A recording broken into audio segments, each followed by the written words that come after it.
This video explains how to adjust AFE and how to monitor the results of AFE adjustment. Click the Start AFE Configuration button to open the QE for AFE perspective. Select the FSP configuration view and add AFE User Interface Application in the stack. Click the Added AFE User Interface Application to display the AFE block diagram in the FSP visualization view. You can adjust the AFE in the FSP visualization view.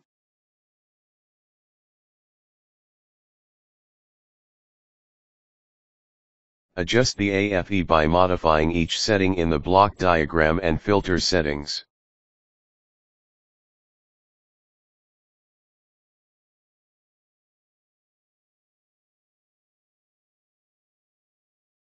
Click the Start AFE Tuning button in the AFE Monitor view.